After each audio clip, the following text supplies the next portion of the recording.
टॅटूइंगची जी परंपरा आहे as a culture, as a art, education जे म्हणतो आपण, प्रत्येक विद्यार्थ्याकरता एकच साचा आहे. टॅटूइंगचं पण सेम झालंय. असलं पण होतं की टॅटूज एक particular amount of energy attract करतात युनिव्हर्समधून. ओके, तर तो आर्टिस्टवर पण डिपेंड असतो की तो आर्टिस्ट कुठल्या एनर्जीनी, कुठल्या मेंटल स्टेटनी तो टॅटू उतरवतोय समोरच्याच्या अंगावर.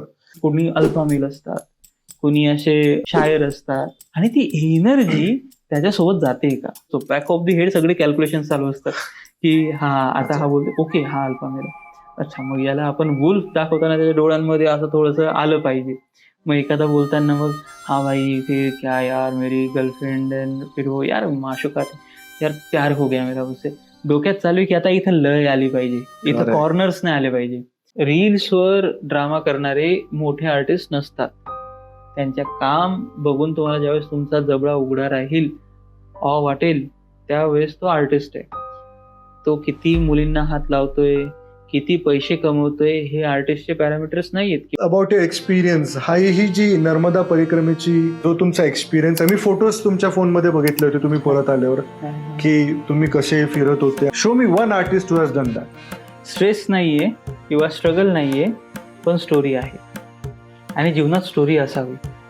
तुम्ही मरताना किंवा तुमच्या जीवनाची हे चरित्र गोष्ट संपवताना जर तुमच्या पुस्तकात लिहिण्याकरता 4 चॅप्टरही नसले तर ते पुस्तक काय कामाचं. नमस्कार मंडळी, माझं नाव मयूर ढाके आणि मी तुमचं स्वागत करतो माझ्या चॅनलवर, ज्याचं नाव आहे बियॉन्ड द सरफेस. आता तुम्ही म्हणाल beyond the surface, so surface म्हणजे काय, ज्याला आपण पृष्ठ म्हणतो. म्हणजे तुम्ही हे म्हण ऐकली असेल, नेव्हर जज a book by it's cover. तो जो कव्हर असतो ना, त्याला मी सरफेस म्हणतो. तर बियॉन्ड द सरफेस म्हणजे त्या कव्हरच्या पलीकडे काय. तर ह्या चॅनलवर आपण बोलणार आहोत काही लोकांशी, काही व्यक्तिमत्वांशी ज्यांनी आपली एक जर्नी केलेली आहे, ज्यांचा एक प्रवास आहे. आणि ह्या चॅनलच्या निमित्ताने मी अशा लोकांना भेटणार आहे जेणेकरून त्यांच्या प्रवासांमधून आपल्याला, तुम्हाला, मला सगळ्यांना शिकायला मिळेल की नाही. तर आजचे आपले जे गेस्ट आहेत किंवा पाहुणे आहेत त्यांच्याबद्दल सांगायचं झालं तर त्यांना मी एक 8 ते 10 वर्षांपूर्वी टॅटू संबंधात भेटलो होतो. Yes, he is a tattoo artist, पण तुम्हाला बघून जाणवणार नाही. त्यांचा एक स्टुडिओ आहे इथे जवळच पुण्यामध्ये, माऊली या नावाने. माऊली नाव म्हटलं की आपल्याला आठवते ती आळंदी, आठवतं देहू, आठवते ती ज्ञानेश्वर माऊली आणि सगळ्या गोष्टी त्याच्याशी निगडीत. तसंच ह्या माणसाला मला भेटलं की मला माऊली दिसते, म्हणूनच मला त्यांना भेटावंसं म्हणून माझा पहिला पॉडकास्ट त्यांच्याकडून वाटला. तर यांचे नाव आहे Narendra Patil, owner proprietor of Mauli tattoo studio. आणि आपण आज त्यांच्याशी भेटून त्यांच्याशी संवाद साधूयात आणि त्यांचा जो प्रवास आहे, त्यांची जी जर्नी आहे त्याच्याबद्दल बोलूयात. I am sure by the end of this podcast तुम्हाला जाणवेल की अशा लोकांशी बोलल्यावर, त्यांचा ऑरा जाणवल्यावर आपल्याला जे समाधान वाटतं त्याची तुलनाच नाही, ते अतुल्य आहे. म्हणून शेवटपर्यंत नक्की बघा आणि ह्या चॅनलला सबस्क्राईब करायला विसरू नका आणि प्लीज नोटिफिकेशनला ऑन करा, कारण हे असे पॉडकास्ट येतच राहणार आहे. Thank you so much. Let's go back to the podcast. Ramkrishna Hari. Ramkrishna Hari. So पहिले थँक्यू टाइम काढल्याबद्दल आमच्या या छोट्याशा चॅनलसाठी, आणि तुमचे विचार आम्हाला जाणून घेण्यात खूपच आनंद वाटेल. कारण जसं मी इंट्रोडक्शन मध्ये सांगितलं की तुमचा जो ऑरा, हे माझं पर्सनल मत आहे की आपण आपल्याला एकामेकाला मागील 8 ते 10 वर्षांपासून ओळखतो. आणि तुमच्या ऑराचा जो फील आहे त्याचा प्रत्येक मी दरवेळेस तुमच्या स्टुडिओमध्ये एंटर करो किंवा तुम्हाला भेटो, तो एक मंदिरात आल्याची जी एक सिरीन भावना असते ना, ती येते. तो देवाची कृपाच आहे समजा तुमच्यावर. तर आपण सुरू करूयात. नक्की. तर सगळ्यात पहिले एक जो मॅन्डेटरी क्वेश्चन असतो की तुम्हाला टॅटू आर्टिस्ट व्हायची इच्छा किंवा टॅटू आर्टिस्ट व्हायचंय मला, हे कधी वाटलं? It's a long story. Again tattooing हे माझ्या कुठल्याही बॅकग्राऊंडमध्ये किंवा त्याचा कुठलाही संदर्भ माझ्या जीवनात किंवा त्याच्या आधी त्या कल्चरबद्दल माहिती असणं हेही नव्हतं. Okay. Not even that, even art की ड्रॉइंग, पेंटिंग या गोष्टींनी आपण करिअर करू शकतो हेही नव्हतं. मी एका ठिकाणी राहत होतो, ते मंदिर होतं, पूजा तिथं करायचं, तुम्ही म्हणालात फील होतं, तर इट इज अ प्लेजर की इट इज ऑल्सो की एक प्रकारे छान वाटलं मला तुम्ही जे बोललात त्यानुसार, की कदाचित ते जे बॅकग्राऊंड आहे पारमार्थिक, त्यामुळे तुम्हाला जर ते इथं फील होतंय अजून, म्हणजे मग चला कृपा अजून टिकून आहे म्हणायची. तर मंदिरात राहायचो. मंदिरात पुजारी सारखंच तिथं मॅनेजमेंट वगैरे असायचं. त्यामुळे मग शेजारी जिथे मी राहायचो लक्ष्मी रोडला, तिथे एक टाटू स्टुडिओ नवीन सुरू झाला. तर मग मी त्यांच्याकडे जाऊन बसायचो आणि गप्पा. त्यावेळेस आपण म्हणजे काय बंधन नाही, काय नाही, एकदम फ्री सोल होतो. त्याच्यात जाऊन बसायचो आणि त्यातनं मग इंट्रोडक्शन झालं अभ्यास करायला म्हणून त्याच्या इथे जायचो. आणि मग ते जे शिकवायचे त्यांच्या स्टुडंटला किंवा असाइनमेंट जायचे ते मी करून घ्यायचो. आणि मग नंतर ड्रॉ पण करायला लागलो टाटू. पण ते करत असताना मनात नव्हतं की आपल्याला ह्या गोष्टींनी करिअर वगैरे करायचंय म्हणून. तर मी फक्त की चला काहीतरी नवीन आर्ट आहे, नवीन क्राफ्ट आहे, की ह्या गोष्टींनी. आणि मी आपल्याला बिझनेस करायचा वगैरे असं काहीच नव्हतं. करूयात. तिथं मी काही करायचो. तिथं मी गॅस पण रिपेअर करायचो. तिथं मी मंदिरातले जी काही कामं पडायची तीही करायचो. त्यामुळे असं काय करावं काय करू नये असं काही नव्हतं. पण इंजिनिअरिंग करत असताना, कॉलेजचा अभ्यास करताना बोर झाल्यावर मी स्केचेस करायचो. ते स्केचेस त्यांना दाखवल्यावर त्यांनी एक ॲप्रिशिएट केलं की अरे तुला तर ड्रॉइंग येतं. तो एक भाग. दुसरा भाग, ज्यावेळेस मी हाऊस म्हणून टॅटूइंग करायला लागलो, तर त्या टॅटूइंगमध्ये मी 2-2 दिवस आंघोळही करायचो नाही. 2 दिवस फार कमी झाले. आणि झोपही नाही आणि जेवणही नाही. मी दिवसातनं काहीतरी आपलं काहीतरी खाऊन मग तिथंच पुन्हा स्टुडिओतच बसायचो. कोणी येईल त्यांच्याशी मी बोलणार, मग ते त्यांच्यासाठी टॅटू करणार. आणि मग रात्री पण तिथंच थांबणार. 2-2 वाजेपर्यंत टॅटू करायचो. सकाळी शटर उघडायचो. मग याच्यात काय व्हायचं, झोपही नाही यायची. आणि मग जवळपास मी 6-8 महिने असं ह्या प्रोसेसमधनं गेल्यावर एकदा माझा रूम पार्टनर मला बोलला की अरे हे काय लावलंय, ह्या भाषेत नाही काय लावलंय हे, आंघोळ नाही, झोप नाही, काय फालतूगिरी, कॉलेज नाही करत, अभ्यास नाही, असं तसं. आणि मग म्हटलं तू खाल्लं नाही, झोपला नाही, तुझं तब्येत खराब झाली, तुझ्याकडे बघून कळतंय की काहीतरी विचित्रपणा चाललाय तुझा म्हणून. ओके. सो आय रिअलाइज की मे बी लोक यालाच पॅशन म्हणत असतील, की माझ्या सगळ्यात प्रिय गोष्टी होत्या. आपल्याला कायम भूक लागायची, खाल्लं की झोप यायची. त्यामुळे अभ्यास करायला बसलो की भूक लागणार आणि खाल्लं की झोप येणार, म्हटल्यावर अभ्यास होणार नाही. इंग्लिश मधला रट्टा मारवाला लॉजिक्स कळतात. तर त्यामुळे मग मी डिसाईड केलं की let's do it as a profession. And I started my first studio. खूप छान. सो आपल्या ऑडियन्सला ऍक्च्युली ही इच्छा आहे की तुमचं जरा बॅकग्राऊंड बद्दल सांगावं. तुम्ही कुठले आहात, कशी इथे आलात, आणि पुढे आपण चर्चा करूया की इथपर्यंत कसे आलात, कारण मी ती जर्नी स्वतः पाहिलेली आहे. पण आपण म्हणजे जन्म कुठला, कुठून आला, इथे पुण्यात कसे आले, थोडं त्याच्याबद्दल if you can tell us. Sir basically I am from Jalgaon, उत्तर महाराष्ट्रामध्ये खानदेश, त्यातलं ते जळगाव. तर जळगावमध्ये मी लहानपणापर्यंत होतो. 6वी-7वीत असं झालं, काही गोष्टी घडल्या सायकोलॉजिकली. भरपूर सारे मी पुस्तकं वाचत होतो. लहान होतो पण त्यावेळी काही इन्फ्लुएन्स म्हणजे व्हेरी पॉझिटिव्ह. इन शॉर्ट मी त्यावेळेस ना हे पुस्तक वाचत, भक्त प्रल्हाद, ध्रुव बाळ यांच्या गोष्टी फार वाचल्या. इट्स अगेन लॉंग स्टोरी, मी थोडी शॉर्ट करतो. शुअर. की मी मग तिथं इन्फ्लुएन्स होऊन मला अजिबात डायरेक्ट जंगलातच जाऊन देवालाच भेटायचं होतं 6वी-7वीत असताना. आणि मात्र मग माझ्या मामांनी मला सजेस्ट केलं की अरे असं कुठेही नको जाऊ. म्हणजे मी असं आईला जाऊन दचकवायचो, निघून जायचो. मी आईला म्हणायचो की मी निघून जाणार आहे, तुम्ही रडायचं नाही. त्यावेळेस 6वीत मग आई म्हटली की हा काहीतरी याच्या डोक्यावर परिणाम झालाय. आणि मग मामांनी सांगितलं की तुला जायचंय तर मग कशासाठी जायचंय, म्हटलं देवाला भेटायला जायचंय. मग म्हटलं आळंदीत जा. म्हटलं का, तिथं जंगल आहे का? म्हणे हो जंगल आहे तिथं. म्हटलं असं गुरुकुल आहे का? ते म्हणले हो गुरुकुल आहे, त्याच्यामध्ये सगळं शिकवतात. म्हटलं वा वा वा, हेच तर पाहिजे. मग आळंदी झालो. मग 2006-07 अराउंड 2006-07 मी आळंदी झालो. त्यानंतर 10-11 नारायणपेठ, पुणे. सो प्रवास तसा जळगावपासून सुरू झाला, मुळगाव, आणि मग आज शेवटी पुण्यामध्ये जवळपास 15-20 वर्ष झाली. माझं जे नाव नरेंद्र पण म्हणतात, माऊली, किंवा माऊली आळंदीमध्ये राहणाऱ्या प्रत्येकालाच म्हणू शकतात, भरपूर लोकांना ती सवयच आहे. आहे. त्यामुळे मग जर 10 लोकांमध्ये एक आळंदीचा असलं त्यालाही माऊली म्हणतात. तसं माऊली म्हणजे माऊली ज्ञानोबा आहे. सो एकंदरीत जेव्हा आपण म्हणजे मी जेव्हा तुमच्याबरोबर संवाद साधतोय तेव्हा अध्यात्माचा टच पहिल्यापासून आहेच, हे तर जाणवतच आहे. पण मला त्याच्याबद्दल पण बोलायचं आहे, पण आपण जसं जसं पुढे या सेशनमध्ये जाऊयात विल टॉक अबाउट अध्यात्म अजून, कारण ती एक खूप जवळची गोष्ट आहे सगळ्यांनाच आणि त्याचा इम्पॅक्ट प्रत्येकाच्या आयुष्यावर वेगवेगळ्या रीतीने सुद्धा होतो. माझ्याही झालाय, obviously will discuss about that as well. पण जसं तुम्ही सांगितलं की जेव्हा तुमचा हा टॅटू या प्रोफेशनचा सुरुवात झाली तेव्हा तुमच्याकडे गायडिंग स्टोन होते, जे म्हणजे तुमचे जे टीचर, आपण त्यांना सध्या गुरुच म्हणूयात, कारण तिथूनच तुम्ही शिकले आणि त्याच्यानंतर तुमचा प्रवास सुरू झाला. तर हा प्रवास सुरू झाल्यावर एक इनिशियल स्टेजेस मध्ये तुम्हाला काय काय अडचणी आल्या? हे बघा, हा विषय थोडा खोल आहे. इन टर्म्स ऑफ आर्ट आपली बोंब आहे एज्युकेशनची.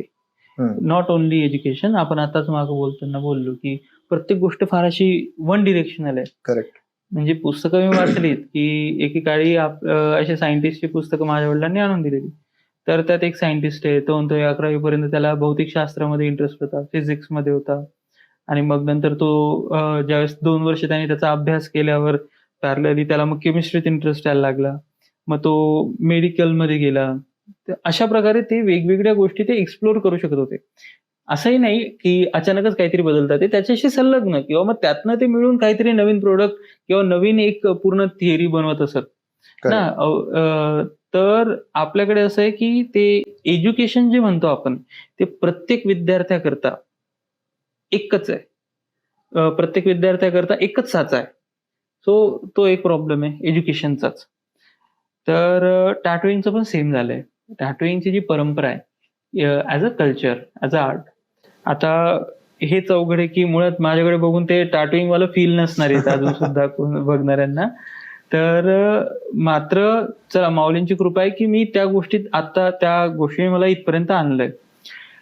तोच प्रॉब्लेम आहे की एज्युकेशन ज्यावेळेस शिकलो त्यावेळेस हे शिकवलं गेलं की बाबा हे मशीन आहे, ठीक आहे, हे स्किनवर असं चालवायचंय, ही अशी लाईन आहे, त्या लाईनवर कसं आपल्याला मशीन चालवायचंय, आणि त्याच्यानंतर हा एवढा भाग आहे, याला फील कसं करायचंय, आणि नंतर इथे एवढ्या भागात शॅडो करायची, ती शॅडो कशी करायची, हे शिकवलं गेलं. त्यात शिकवणाऱ्याचा काही कमीपणा नाहीये. त्यांनी माझ्यावर जगापार असे उपकार केलेत, मी अजूनही त्यांच्या पायावर नतमस्तक होतो. मात्र जी परंपरा त्यांना जे शिकवण्यात आलं, त्यांना ज्यांनी शिकवलं, कदाचित त्यांना कोणी चुकीच्या पद्धतीने शिकवलं असणार किंवा ह्या पद्धतीने शिकवलं की ज्याच्यामध्ये नुसतंच मशीन कसं चालवणं ते शिकवलं, पण मशीन नेमकं चालवायचं कशासाठी आहे? जे आर्ट आहे, जे क्राफ्ट आहे, जे क्राफ्टवर आपल्याला काम करायचंय ते क्राफ्ट नाहीये ना. सो स्टुडिओ स्टार्ट केला. बिझनेस तर तिथं मला आयडिया आलेली की कसं, आणि मला बोलका स्वभाव असल्यामुळे आणि लहानपणापासून बाहेर असल्यामुळे लोकांशी डील करणं तर जमत होतं. करेक्ट. मात्र टॅटूइंग करताना जे स्किल असायला हवं, क्राफ्ट, ते शिकवलं गेलं नव्हतं किंवा ते शिकलं गेलं नव्हतं. आणि ते कल्चरचा पार्टच नसल्यामुळे असं रिअलिझम वगैरे ते तर फॉरेनमध्ये होतं, आपल्याकडे होत नाही अशा समजुती. आणि ज्यावेळेस मग मी स्टुडिओ पहिला स्टार्ट केला, हे जे प्रॉपर गायडन्स असायला हवं एका आर्ट इंडस्ट्रीमध्ये आणि एक अप्लाइड आर्ट फॉर्म जे टॅटूइंग आहे, तर सगळ्यात पहिला तो विषय होता की मी स्टार्ट केला. त्याला त्यात कृपा होती म्हणून, किंवा जेवढं येत होतं ते कदाचित चांगलं येत होतं, त्यामुळे लोक त्या कामाकरता अप्रिशिएट करत गेले. पण मग मी ज्यावेळेस युरोपियन, बाहेरचे, भारतातलेही, असं नाही की फक्त बाहेरच सगळे चांगले आर्टिस्ट, भारतात पण आहेत, पण त्यांचं ऑलरेडी बॅकग्राऊंड आर्ट किंवा काहीतरी चांगलं असेल कदाचित, किंवा काही असो, पण ते चांगले आर्टिस्ट होते. त्यांचं काम ज्यावेळेस मी बघितलं, आय वॉज लाईक की हे काय मी करतोय, हे मला दूरपर्यंत येत नाही, ही लोक डायरेक्ट क्रिएट करतात, काहीतरी नवीन डिझाईन्स बनवतात. तर ह्या गोष्टींनी मला काइंड ऑफ, आपण जे म्हणतो ना डिप्रेशन किंवा इन्फिरिटी कॉम्प्लेक्स, की आपल्याला तर काहीच येत नाही किंवा आपण तर फारच माग आहोत. आपण इंजिनिअरिंग मी 3rd इयरला ड्रॉप केलं टॅटूइंग साठी, की मला टॅटूइंग आवडलं. तर त्यावेळेस मला कळलं, मी डायरेक्ट स्टुडिओ स्टार्ट केला. त्यानंतर मी एक्झामला गेलो नाही, फक्त वायवाला गेलो. त्यातही मी मशीनच एक्सप्लेन केली, मशीनचं मेकॅनिकल इंजिनिअरिंग असल्यामुळे. आणि त्यानंतर टॅटूइंग करत असताना मग आपण बाबा इंजिनिअरिंग सोडून ह्या गोष्टीत उतरलो खरं, पण जी स्टँडर्ड ज्याला म्हणतोय आपण, जे ते आहे जगात चालू, ते आपल्याला बघायला मिळत नाही आणि त्याच्याकरता शिकावं कोणाकडे हेही माहिती नाही. करेक्ट. कारण की नव्हतं. आणि त्यात स्टुडिओ स्टार्ट करून दिला कमर्शियलाइज, की चला आपण चेक देतोय, पेमेंट देतोय, ती एक जबाबदारी पण येऊन गेली. त्यामुळे सोडून अचानक आता पुन्हा कुठेतरी एक्सप्लोर करू, हेही नव्हतं मार्गदर्शन. That's only obstacle I faced. Otherwise family, नवीन गोष्टी, ह्या गोष्टी होत्या, पण त्या कधी मला प्रॉब्लेम फील नाही आल्या. हिंड्रन्सेस फक्त हेच होते की हा, गायडन्स किंवा त्या डेप्थ मध्ये जाण्याचं आपल्याकडे साधन नव्हतं. एज्युकेशनची जी पद्धत होती ती चुकली. जे शिकवायला हवं होतं ते नाही. म्हणून आज माझा ह्या गोष्टीवर फार आग्रह आहे की टॅटू कल्चर हे फार वास्ट आहे, फार मोठं आहे. Correct. आणि जर ते चुकीच्या पद्धतीने जर आणलं गेलंय तर ती सगळ्यात मोठा अन्याय झालाय देशावर, की देशातलं एक फार चांगलं आर्ट फॉर्म आहे ते एका योग्य पद्धती, यात हा माझा एकट्याचं म्हणणं नाही. मी एका मोठ्या नेपाळ टॅटू कन्व्हेन्शन मध्ये फार युरोपियन जे मोठे मोठे आर्टिस्ट आहेत जुने, त्यांचं इंडियन आर्टिस्ट, टॅटू आर्टिस्ट सोबत कम्युनिकेशन ज्यावेळेस चालू होतं, त्यामध्ये त्यांनी ही गोष्ट मेन्शन केली की tattoo industry has grown in India as a cancer tumour. Okay. It has no structure, it has no limitation, it is harming itself, tattoo industry, tattoo कल्चरला. आणि आज त्याचं फळ म्हणजे त्यांनी ज्यावेळेस बोललं त्यावेळेस त्याचं फळ इतकं दिसत नव्हतं की हार्मिंग इटसेल्फ. आता ते 100% दिसतंय की जर कुणाला जेन्युइन टॅटू आर्टिस्ट आहे त्याला सुद्धा ग्रो व्हायचंय तर त्याच्यासमोर डायरेक्ट असा भरकटलाय, त्याला काहीच कळत नाही. स्टुडिओ इतके सारे आहेत, कुठं सुरू करायचं, शिकवणाऱ्याने तर हे शिकवलंय.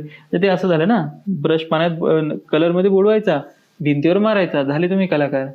अरे त्याच्यात तुम्ही कामगार होतात, रंगारी होतात. तुम्ही रंगारी पण नाही म्हणता येणार त्याला फक्त ते असतं ना की रोजंदारीने काम करणं, ते तुम्ही करू शकता. Creativity art. Exactly. Right. So तिथं ते आणायचं कसं, भिंतीवर ते सौंदर्य आणायचं कसं हे नाही माहित. आणि हेच माहिती नाही. आणि जरी येत असलं, आपसुक असलं, तरी इतकं सारं बाजार तिथं दिसतोय उभा, की हे सगळे हातात ब्रश घेऊन उभे आहेत. आता यालाही कळत नाही की हे नेमके आपले कॉम्पिटिटर आहेत की हे नुसतेच ते आले कोणीतरी आपल्याला गाडीत भरून घेऊन जाण्याकरता उभेत. त्यांच्यातला एक दोन असेल जो प्युअर आर्टिस्ट आहे, प्युअर नाही. हो, म्हणजे आता बिकॉज मी पण आता बऱ्याच वर्षांपासून टॅटू स्वतः काढून घेत आहे. अंगावर माझ्यापेक्षा जास्त टॅटू आहेत. तो बेसिकली मी पण व्हेरियस आर्टिस्ट कडे टॅटू काढलेले आहेत. लकीली माझ्या नशिबाने मला सगळे चांगले आर्टिस्ट मिळाले. त्यामुळे माझा एक पण टॅटू असं मला नाही वाटलं की बापरे काय झालंय. बट देन जेव्हा आपला पहिला टॅटू झाला, that was an experience for मी.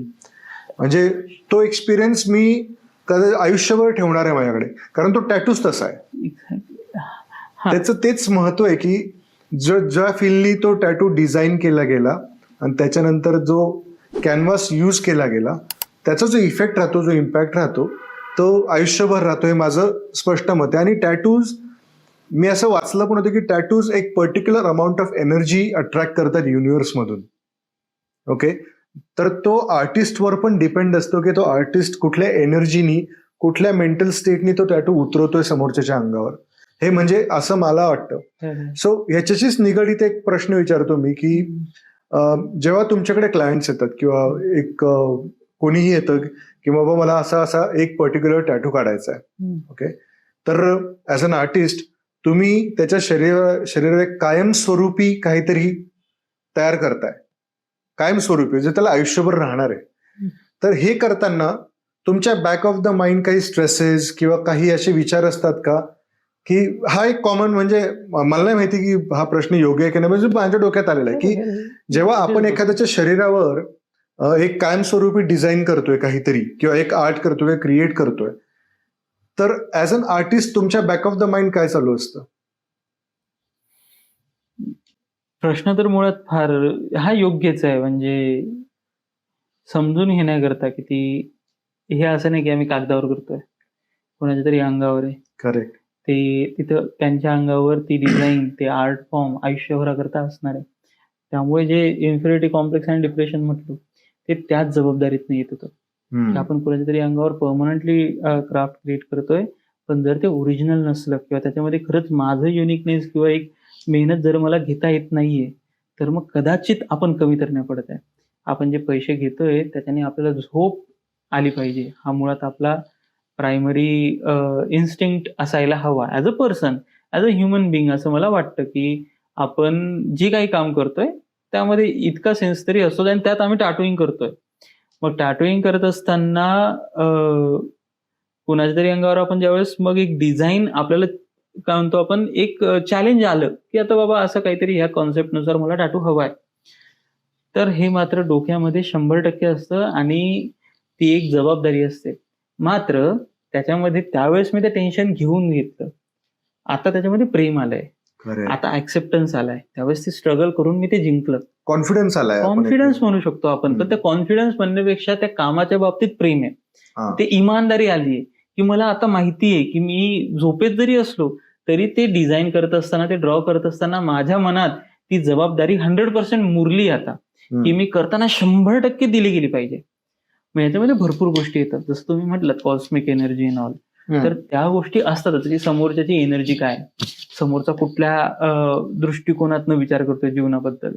समोरचा एक कोणी अल्फा मेल असतात, कोणी असे शायर असतात, कुणी एकदम संत असतात, वेगवेगळ्या पर्सनॅलिटीजचे लोक. आणि ती एनर्जी त्याच्यासोबत जाते का, त्यामुळे ह्या सगळ्या एनर्जी सोबत आपण ट्यून होऊ शकतोय का, हे थॉट्स कायम डोक्यात चालू असतात. समोरचा आपल्याशी बोलत असतो, बॅक ऑफ द हेड सगळे कॅल्क्युलेशन चालू असतात की आता हा बोलतो, ओके हा अल्फा मेल आहे, अच्छा मग याला आपण वुल्फ दाखवताना त्याच्या डोळ्यांमध्ये असं थोडंसं आलं पाहिजे. मग एखादा बोलताना मग हा भाई फिर क्या यार मेरी गर्लफ्रेंड एंड फिर वो यार माशुका थी यार प्यार हो गया मेरा उससे. डोक्यात चालू आहे की आता इथं लय आली पाहिजे, इथं कॉर्नर्स नाही आले पाहिजे, एजेस नाही पाहिजे. हा.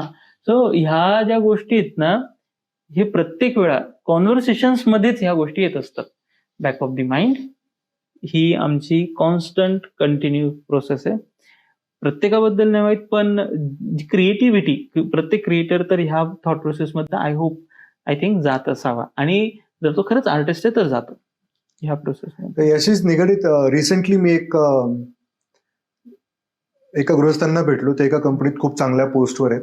त्यांनी खूप छान वाक्य म्हटलं होतं जे इथे खूप रिलेट होतं आणि काइंड ऑफ ते वाक्य मी इथे गोंदले माझ्या डोक्यामध्ये की ते ऑन्ट्रप्रेनर आहेत आणि मी त्याच निगडीत त्यांच्याशी बोलायला गेलो. त्यांनी म्हटलं होतं की तुम्ही जे काही करताय किंवा काहीही करताय त्याच्या मागचा तुमचा इंटेंट तो चांगला पाहिजे, तर तुमचं काम चांगलंच होणार. हेच मला एक ते रिलेट करता आलं त्यांच्या वाक्याशी की तो किती महत्वाचा ऍस्पेक्ट आहे. जर ॲज अ आर्टिस्ट जर तुमचा इंटेंट स्वच्छ आहे तर तुमचं क्रिएटिव्हिटी त्या हिशोबाने त्या समोरच्या कॅनव्हासवर त्या शरीरावर येणार. पण आय कॅन अंडरस्टँड की त्याच्या मागे स्ट्रेस लेवल किती असतो, कारण obviously I am not an artist, but then I can understand की बापरे, समोरच्याची वेव्हलेंथ ग्रॅस्प करून त्याच्या हिशोबाने, म्हणजे किती मायन्यूट गोष्ट बोललात तुम्ही की समजा एखादा बोलताना त्याच्या भाषेमध्ये लय आहे की ते बोलणं की त्याच्या टॅटूमध्ये कॉर्नर्स नाही यायला पाहिजे. सच अ ब्युटिफुल थिंग तुझे. Thank you so much for that. हे मी लक्षात ठेवलं आता. आता टॅटू मधून आपण थोडंसं अध्यात्माकडे वळूयात, कारण that happens to be a favourite part. कारण at the end of the day कदाचित ते अध्यात्मच आहे की ज्याच्यामुळे तुमचा ओरा एवढा बिल्ट झालेला आहे आणि त्या ओऱ्यामध्ये आल्यावर ऑटोमॅटिकली लोकांना ते सिरिनिटी वाटते किंवा ते असं वाटतं, आत्मीयता वाटते आपण चांगल्या शब्दात, की मी ह्याच्याकडे आलोय म्हणजे आज चांगलंच करणार आहे. तो एक विश्वास असतो ना, तो फक्त तुमच्या आभाजी म्हणतात आपण ओऱ्यामधून तीच येतो.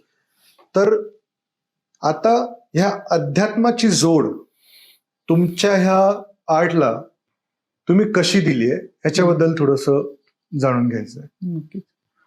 तर ही गोष्ट स्ट्रेसनी कदाचित नाही येत. ही गोष्ट त्या गोष्टीची तुम्ही मी आधी म्हटलो ना की एकदा ती एक सहज भाव निर्माण होतो त्या इमानदारीत, की ही इमानदारी सहजपणे येते आता आणि ती इम्प्लिमेंट होते.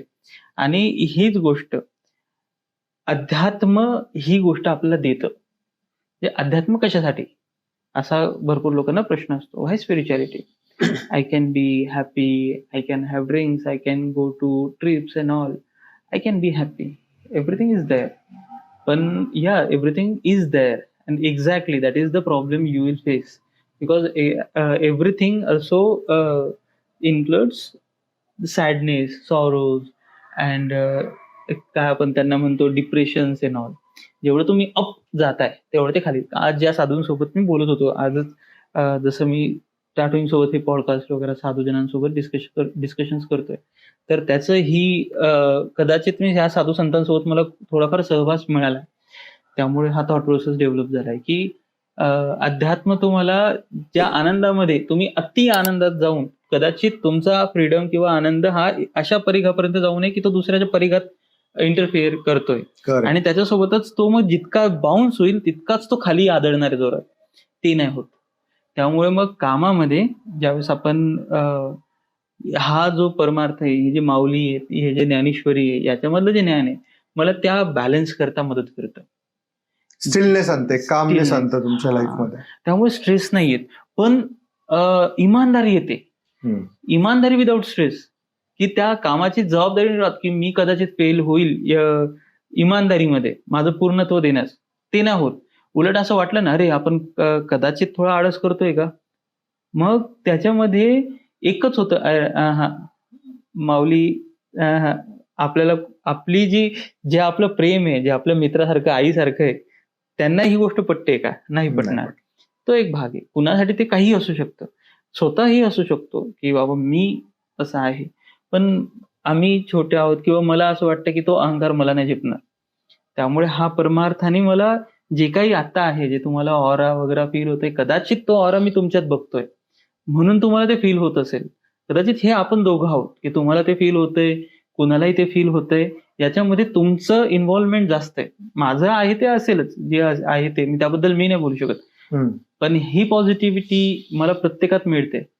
म्हणून मग तो अध्यात्म मला ह्या काय म्हणतो आपण एकात्मता किंवा विश्वात्मकता ह्या गोष्टी मला अध्यात्माने दिल्या. हा झाला माझा पर्सनल पार्ट, पर्सनल बिहेवियर आणि टॅटूइंग किंवा माझ्या ऍक्शन्स मधनं तो दिसतो. यामध्ये तुमचा टॅटूचा काही संदर्भ नव्हता? नाही, मला अध्यात्माची जोड हवी होती. सो मी प्रेक्षकांना सांगू इच्छितो की नरेंद्रचं एक चॅनल आहे ज्याचं नाव MMQ मराठी आहे. त्याचं लिंक मी डिस्क्रिप्शन मध्ये देणार आहे, नक्की व्हिजिट करा. यामध्ये यांनी काही साधू संतांबरोबर संवाद साधलेले आहेत, अतिशय सुंदर आहेत. वेळ काढून बघा, कारण कदाचित आम्ही ज्या स्टिलनेस बद्दल बोलतोय ती स्टिलनेस सध्याच्या याच्यात सगळ्यांनाच नेसेसरी आहे. तर नक्कीच आवर्जून पहा. Will come back to our questions now. Because we are talking about spirituality और अध्यात्म. रिसेंटली मला पण त्याचा अनुभव झाला जेव्हा मी श्रीपाद श्री वल्लभांचं पारायण करत होतो. तर तिथे हा जो गुरु म्हणून एक कन्सेप्ट आहे ना, तो आला की गुरुचं महत्व आपल्या आयुष्यात किती आहे. जसं तुम्ही म्हटलं की ज्ञानेश्वरी तुमच्यासाठी गुरुतुल्य आहे किंवा गुरुच आहे. तर त्याच्यामध्ये एक असा प्रश्न आहे, कदाचित हा आउट ऑफ द टॉपिक पण असेल, की काही लोक म्हणतात की सदेह गुरु असणं खूप महत्वाचं आहे. तर तुमचं त्याच्याबद्दल काय मत आहे? तर ह्या मुद्द्यांवर खरं तर माझी पात्रता नाही, पण मी ज्या गुरुजनांकडनं ऐकलंय तेच मी आता रिपीट करणार आहे. किंबहुना याच्या आधीच पण तेच आहे आपण काय इतकी पात्रता नाहीये. जे ऐकतोय मात्र ते पोपट रेडिओ सारखा बोलतोय. ती गोष्ट आता पुन्हा इथे की जे गुरुजनांनी ह्या गोष्टी हे सेम प्रश्न मीही विचारले, तर त्यांनी जे सांगितलंय की सदेह गुरु असणं हे मस्ट आहे. स्वामी विवेकानंदांचं पण एक वाक्य मी ऐकलेलं किंवा त्या एका मासिकात कुठल्या तरी साधूंचं, की तुम्ही कितीही पुस्तकं वाचता, तुम्ही कितीही ग्रंथ वाचा, कितीही पॉडकास्ट ऐका, कितीही तुम्ही ज्ञान अर्जित करा, पण जोवर तुम्ही त्या किंवा मंत्र जप वगैरे काही असो, जोवर तुम्हाला सदेह गुरुचं अधिष्ठान नसेल किंवा गुरु नसतील फिजिकल बॉडीमध्ये, तोवर तुम्हाला त्याचं परिणाम किंवा 100% किंवा त्यातले स्थैर्य ते प्राप्त नाही होणार. म्हणजे तुम्ही आज वाचता आणि आज तुम्हाला अचानक फार पॉझिटिव्ह फील व्हायला लागतं, दुसऱ्या दिवशी विसरून. याचं मग एक सुंदर गोष्ट आहे, फक्त एवढी सांगतो. एक यशोदा मातेचा आणि कृष्णाचा तुम्हाला भरपूर गोष्टी प्रत्येकाने ऐकल्यात, की माती खाल्ली. बलराम सांगतात दादा आईला, आई कृष्णाने माती खाल्ली. आई जाते, कृष्णा तू माती खाल्ली? आई मी माती खाल्लीच नाही, दाखव मला तोंड. तर कृष्ण म्हणतात हे बघ करतात. त्याच्यात यशोदा माता बघतात, काय बघतात? ब्रह्मांड. एक्झॅक्टली. मग आता तुम्ही सांगा, तुम्ही जर चुकून तुमच्या मुलीच्या तोंडामध्ये ब्रह्मांड बघितलं, त्यानंतर तुम्ही काय कराल? काही विचार नाही करत, पण ऍट द मॅक्स मी तिच्या पाया पडेल, ऑब्व्हियसली चरणाशी जाईल मी. एक्झॅक्टली, तिच्या चरणाशी जाल, तुम्हाला कळून चुकेल ही ब्रह्मांडाची आई आहे. मात्र यशोदेने केलंही असेल तेव्हा तात्पुरतं, पण दुसऱ्या दिवशी पुन्हा तेच, अरे कृष्णा ही ग्रह, तिचं लेकरू ना ते. करेक्ट. ही माया आहे. ऍक्च्युली त्यात असंही विशेष नाही, तेव्हाच जर पूर्ण यशोदा माता शरण गेली असती, मुक्तही झाली असती, विषय संपला. पण ही माया आहे. त्या यशोदा मातेला ते जे प्रेम आहे, त्या प्रेमाने त्यातला जो परमात्मा आहे तो बघायला, त्याचा विसर पडायला भाग पाडलं. हे असंच आहे की आपल्याला कळून चुकतं कदाचित की हा जो समोरचा आहे हा पण देव आहे. आपल्याला त्यावेळेस, ज्यावेळेस आपलं एकदम पवित्र असतो, आपले मलमूत्र विसर्जन झालंय, शरीर शुद्ध आहे, आपण आंघोळ केलेली, कुठलंही अखाद्य खाल्लेलं नाही, अपेय पिलेलं नाहीये, त्यावेळेस मन बुद्धी सगळं पवित्र आहे. त्यावेळेस आपल्याला वाटेल की वा वा, सगळं ज्ञान आलंय मला, मी स्थिर झालोय, मला संतत्व प्राप्त झालंय. दुसऱ्या दिवशी आपण मित्रांसमोर एखाद्या मुलीबद्दल चहाड्या करतात ना, आढळतो स्वतःलाच स्वतः. हे का होतं? त्यात काही विशेष नाहीये. हे जे युनिव्हर्स आहे, हे युनिव्हर्सचं कामच आहे. ही जी माया आहे, इल्युजन आहे, तिचं एक काम आहे की आपल्याला त्याच्यामध्ये अडकवणे किंवा ट्रॅप ठेवणे किंवा त्याच्या अनुभवांमध्ये अडकवून ठेवणे. ही गोष्ट गुरु असल्याशिवाय तुम्ही यातनं मुक्त नाही होऊ शकत. सदेह गुरु. पण इथे एक ट्विस्ट आहे. तुम्ही गुरु शोधायला नाही जाऊ शकत, गुरु तुम्हाला शोधायला येतात. मग बाबा म्हटले डॉक्टर नारायण महाराज जाधव म्हणून, फार एकदम रामकृष्ण परमहंस होते, तसे डॉक्टर नारायण महाराज जाधव सध्याच्या काळात आहेत. डॉक्टर नारायण महाराज जाधव हे सांगतात की गुरुला तुम्ही शोधू नाही शकत. मग त्यांनी हे सांगितलं की मात्र ज्यावेळेस तुम्ही भांड क्लीन होऊन जाईल त्यावेळेस गुरु तुम्हाला शोधू देतील. म्हणून आता सुद्धा जे ग्रंथ आहेत हे गुरुच आहेत. त्यांना गुरु मानून आपण जर ती साधना केली, नामस्मरण म्हणा, नामस्मरण सगळ्यात सोपं. मी आतापर्यंत 3 पॉडकास्ट केले, 3ही पॉडकास्ट एकदम विद्वान लोकांसोबत. त्यांनी संस्कृतच्या प्रत्येक ग्रंथाचं अध्ययन केलेलं आहे, म्हणजे जितका सगळा परमार्थ कोळून काढले त्या लोकांनी. त्यांना शेवट विचारतो आपण की ह्या गोष्टीचं सारखं आहे, ते म्हणतात हरिमुखे म्हणा, हरिमुखे म्हणा. पण अरे म्हणजे मग हे कशात? हे म्हणतात की ह्या गोष्टीवर विश्वास बसण्यासाठी हे तुम्हाला सहजपणे, आता मी सांगितलं ना नामस्मरण करा, हे काय लॉजिक नाही, काय नाही, नाव घेत बसल्याने काय होतंय, मी काही बोलणार, रागू रागू बोलत बसलो की देव प्राप्त होत रे काय, असं आपण म्हणतो. पण ऍक्च्युली तेच आहे, हे उलट आहे. तुम्हाला कितीही आता सांगितलं पण क्वांटम फिजिक्स कळणार नाही. तुम्हाला मी आता कितीही सांगितलं ही पांढरी गोळी खाल्ल्याने तुझा ताप जाणार आहे, ताप जाणार हे कळतंय, पण जोर तुम्ही म्हणाल मी खाऊ का, मला एक्सप्लेन करा आता ही गोळी, याचं मॉलिक्युलर स्ट्रक्चर सांग, मला कंटेंट काय, कंटेंट सांग. कंटेंट कळल्यावर पण त्या कंटेंट पण कळणार नाही, नावं कळतील फक्त. त्या नावातलं मॉलिक्युलर स्ट्रक्चर काय आहे, त्यात गेल्यावर काय परिणाम करणार हे कळणार आहे का आपल्याला? काय करता, जा मग 5-6 वर्षाचा पूर्ण कोर्स कर, जमणार आहे आपल्याला हे? नाही. आपल्याला शेवटी विश्वास ठेवावा लागणार आहे, पण ते रोजचं झालंय म्हणून आपल्याला पटकन विश्वास बसतोय, हे अवघड आहे. पटकन विश्वास घेणे, गोळी तर तीच आहे, पण आपल्याला त्यावर विश्वास बसणं हे आपल्या मानवी स्वभावानुसार अवघड जातं. किंवा 10 लोकांना ते लगेच कळत नाही म्हणून मग मी का विश्वास ठेवू? मात्र आन्सर तेच आहे की नामस्मरण आणि ह्या ग्रंथांचं अध्ययन, श्रद्धा, ह्या गोष्टी सोप्या आहेत, फार अवघड नाहीयेत. अवघडाच्या नादी लागलं तर त्यातनं आपल्याला जातच येईल. तो आहे, तो पण पाहतच आहे, तो राजयोग आहे, पण त्याकरता आपल्याला राजाच्या योग्यतेचं बनावं लागेल. करेक्ट. नाहीतर मग नामस्मरण आणि मग नंतर गुरु आपल्याला सदैव मिळतील. असं मला जे काही कळलं ह्यातून. खूप आय वुड से खूप सुंदर एक्सप्लेन केलं तुम्ही.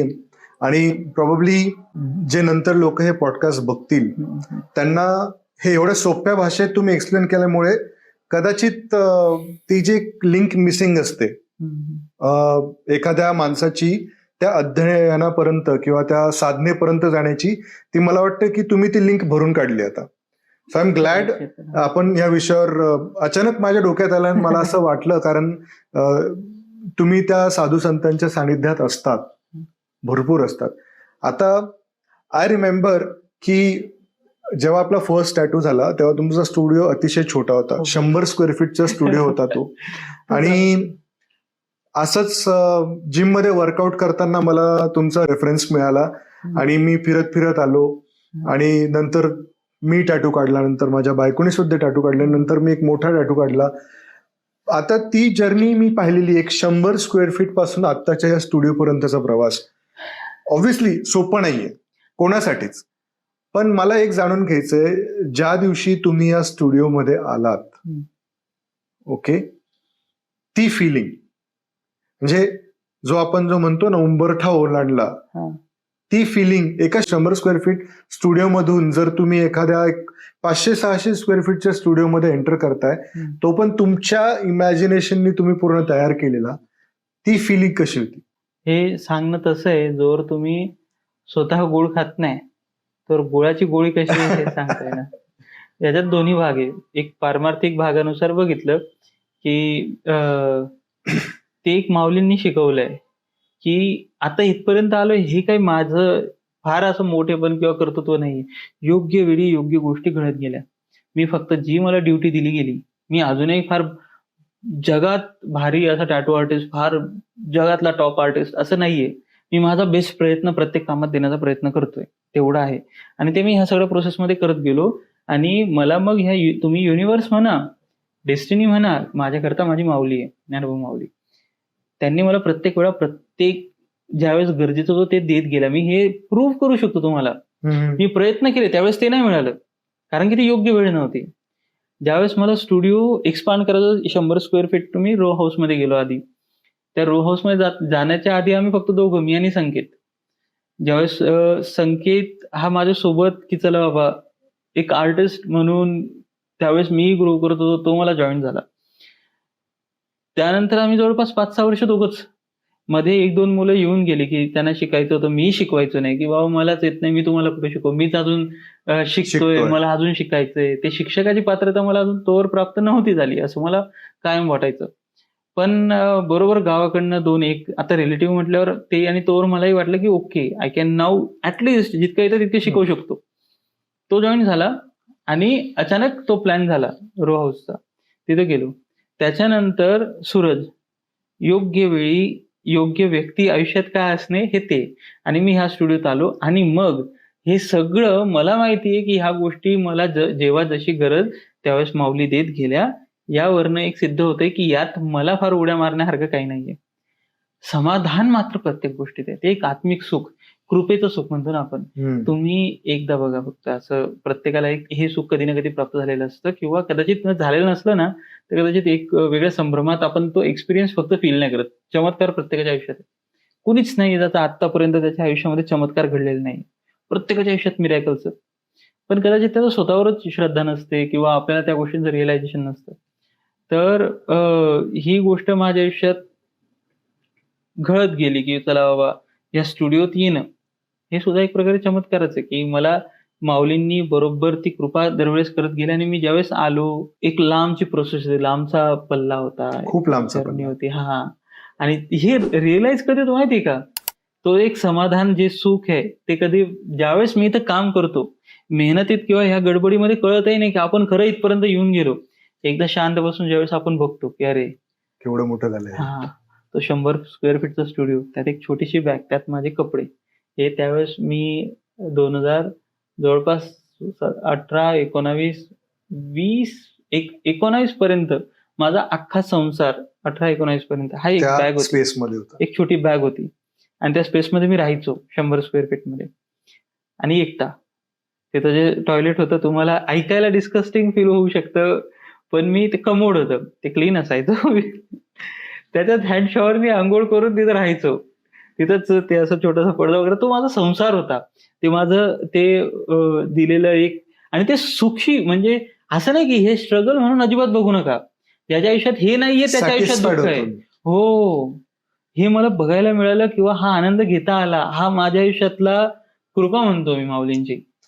पण आता इथे त्यांनी सिम्पल गोष्टीने तुम्हाला जे सांगताय की ही कृपादृष्टी होती त्यामुळे झालं, किंवा योग्य गोष्टी योग्य, पण for a third person like me, ज्यांनी तुमची ग्रोथ पाहिलेली आहे, माझ्यासाठी ही खूप मोठी गोष्ट आहे. म्हणजे ओपनिंग झाल्यावर जेव्हा मला मेसेज आला की असं असं इथे एक इव्हेंट होणार आहे आणि मला जायचंय, म्हणजे मी एवढा खुश होतो की जसं काय माझ्या घरातल्या कोणी असं खूप मोठी अचीवमेंट केलेली आहे आणि मला जायचंय, आता मला पाहायचंय की कुठून कुठपर्यंत प्रवास झाला, आणि तोच प्रवास मला या सगळ्यांपर्यंत पोहोचवायचा आहे की कुठलाच प्रवास इझी नसतो, पण त्याच्यात आपण किती कंटेंट आहोत, किती समाधानी आहोत, किती सॅटिस्फाईड आहोत, त्याच्याने तो प्रूव्ह होतो की तो प्रवास कसा होता. एक्झॅक्टली. की तो सुखकर होता का दुःखकर होतात, जसं तुम्ही हा स्ट्रगल नाहीये. ही तुम्हाला वेळोवेळी योग्य लोक भेटत गेली, योग्य गोष्टी लाईन अप होत गेल्या, अलाईन होत गेल्या, एनर्जीज अलाईन झाल्या ना ऑटोमॅटिक त्याच्या याने तुम्ही इथपर्यंत पोहोचलात. राईट. आता याच्यामध्ये मला आठवतं की माझ्या एका स्नेहींचा टॅटू काढला होता तुम्ही भैरवनाथाचा छातीवर, आणि त्याच्यानंतर तुम्ही 4 महिने गायब होता. 6 महिने गेलेलो. 6 महिने गायब होता, कारण त्यावेळेस मला अजून एक टॅटू काढायचा होता. तर tell us about your experience. ही जी नर्मदा परिक्रमेची जो तुमचा एक्सपिरियन्स आहे, मी फोटोज तुमच्या फोनमध्ये बघितले होते तुम्ही परत आल्यावर की तुम्ही कसे फिरत होते, आणि पण हा एक्सपिरियन्स आहे ना, मी म्हणजे माझ्या बाबांसोबत सुद्धा डिस्कस केलेला आहे की म्हटलं की मी एका अशा टॅटू आर्टिस्टला ओळखतो की हा टॅटू आर्टिस्ट नर्मदा परिक्रमा करून आलेला आहे. Show me one artist who has done that. There can be many more. I don't know, म्हणजे माझ्या तरी सानिध्यात नाही आलेलं. हा, कदाचित. ठीक आहे. मागचा जो मुद्दा तुम्ही बोलला त्याच्यात फक्त एक गोष्ट आठवली म्हणून सांगतो. शब्दांमध्ये फक्त फेरबदल आहे. स्ट्रेस नाहीये किंवा स्ट्रगल नाहीये, पण स्टोरी आहे, आणि जीवनात स्टोरी असावी. तुम्ही मरताना किंवा तुमच्या जीवनाची हे गोष्ट संपवताना जर तुमच्या पुस्तकात लिहिण्याकरता 4 चॅप्टरही नसले तर ते पुस्तक काय कामाचं. वा, इंटरेस्टच नाही ना. काय सुंदर पुस्तकाची हे दिली तुम्ही, एक्झाम्पल दिले किंवा आपण उदाहरण. माझं मराठी वक्तव्य किंवा मराठी भाषेवर प्रभुत्व एवढं चांगलं नाहीये, but then I am trying to cope up with you की तुमच्यासोबत कसं काय कोप अप करू शकतो. कदाचित आपण ना आता त्या मूड मध्ये आलोय. We can talk in very general slang, तर ते होऊ शकतं. पण आता काय झालंय ना, मुळात मुद्दे तसे निघाले आणि मी तशा सध्या वातावरणात आहे, आणि तुम्ही म्हणत आहात की तुमचं मराठी स्लँग, पण तसं नाही. उलट तुम्ही पुण्यातली लोक, आम्ही जळगावचे लोक. मी तुम्हाला ते करेक्ट करू इच्छितो. मी विदर्भातला आहे. अच्छा, ठीक आहे. मलकापूर इथे एक मोताळाच्या इथे एक छोटंसं गाव आहे दाभाडी नावाचं, तिकडचं that is my origin. Okay, so आपले रूट्स ठीक आहे सेमच आहे. प्रॉब्ली त्यामुळे आपलं कनेक्शन तेवढं झालेलं आहे की आपल्या याच्यावर विषय पण झाला होता, पण खूपच संक्षिप्त विषय झाला होता की आपल्या गावाकडचे सेम. आणि बाहेर जेव्हा मी सांगतो की बाबा हा आपल्या गावाकडचा एक टॅटू आर्टिस्ट आहे बरं का, if you need something let me know, तो एक आत्मीयता म्हणा आणि तो एक विश्वास असतो. गावचं कुत्र गोड लागतं, I won't put it like that. पण आपल्याकडे एक अशी म्हण आहे ना की पाय ओढायची, पण माझं उलट आहे. मला काय वाटतं की आपल्याकडच्या लोकांना आपण किती लवकर सोबत घेऊन जाऊ शकतो ते फार महत्वाचं आहे. खरे. आणि प्रत्येक ठिकाणीच तसं नसतं. खरे, ती आत्मीयता जी असते ना ती पहिल्या भेटीतच होऊन जाते, कामानिमित्त होते. म्हणजे तुम्ही बघा ना की जिम मध्ये मला कोणीतरी सांगतं की इथे एक टॅटू स्टुडिओ आहे, मी फक्त नाव वाचतो, अरे माऊली आहे, चला नाव क्लिक झालं, भेटून येऊ. त्याच्यानंतर आपण सिरीज ऑफ टॅटूज काढतो, छोटे मोठे, that is not a concern, पण सिरीज ऑफ टॅटूज काढतो. त्याच्यानंतर कदाचित 4-5 वर्ष आपली भेट पण होत नाही, 8 वर्ष तर आपण भेटलो सुद्धा नाही, फार नाही असं, पण ते प्रेम आहे. हा, आणि नंतर फक्त एक मेसेज येतो की माझ्या नवीन टॅटू स्टुडिओचं ओपनिंग आहे, यू आर इन्व्हायटेड, आणि मी बाहेर कुठेतरी तिकडे खुश होतोय. सो ते आत्मीयताच म्हणून. तेच, याच्यामुळे तुम्ही म्हटले ना की काय फील होतं, हे मी हे नाही सांगू शकत. आत एंटर करताना काय, मी आत एंटर करताना माझी टीम बघतोय, एक होतो, आज आम्ही 5-6 लोक आहोत, त्यांचा गोंधळ बघतोय. आधी मी हाफ चड्डी बिना चपलीचा हिंडणारा मी, आता मी तशाच कोणाला तरी शिव्या देतोय, अरे नीट कर रे अक्षा, त्यांना असं बोलतोय प्रेमाने. सो हा ट्रान्झिशन कधी मी पण ऑब्झर्व करतो, पण त्यापेक्षा जास्त मला सगळं जसं रिअलाइज तेव्हा होतं ज्यावेळेस तुम्ही बोलता. तुमच्यासारखी लोक म्हणतात की अरे आपण तिकडे भेटलेलो बरं का, त्या 100 स्क्वेअर फीट छोटा स्टुडिओ आहे. त्यावेळेस ते म्हणतात की हम वहां पे थे, आपने डाटो तब तब अलग. एकदा तर असं झालेलं की तो आला त्या स्टुडिओमध्ये, त्यांनी मी त्यावेळेस घासत होतो स्टुडिओ, घाण साफ करत होतो रुमाल बांधून असं. तो म्हणला आर्टिस्ट किधर आहे, म्हटलं 2 मिनिट रुको, मी आतमध्ये गेलो, साफसफाई असं केलं, हा मी आर्टिस्ट होतो. त्याच्यानंतर हा प्रसंग तो दुसऱ्या आर्टिस्टला, म्हणजे माझ्या स्टुडिओतल्या दुसऱ्याला सांगतो, अरे वो आपके नरेंद्र सर आहे ना, आता. हा, तर त्यानंतर तुम्ही मात्र तीच लोक मग ह्या स्टुडिओत येऊन ज्यावेळेस बोलतात त्यावेळेस ते फील होतं, अरे आपण इथं आलो बरं का. प्रवास. हा, सो तो तिथला भाग आहे. आणि याच्यामध्ये मात्र मग हे माऊली किंवा इन जनरल तुम्ही लोकच आहात तो एक्सपिरियन्स, त्याच्या पलीकडे काहीच नाही. तुमच्या सोबत हा सापेक्ष आहे. जर कुणीच नसलं शेअर करायला तर मला काय फरकही नाही पडणार. तिथेही तोच होता, इथे मी तोच आहे. तिथे मी जेवढं इमानदारीत करतो इथेही तेवढंच इमानदारीत काम करण्याचा प्रयत्न करणार. पण तुमच्या सोबत जसा खेळीमेळी असता खेळ, तसं आहे ते. एक वन सायडेड नाहीये. हे तुम्ही तुमच्या प्रेमावरच डिपेंड आहे की मला त्या प्रेमाचा अनुभूती घेता येईल की नाही.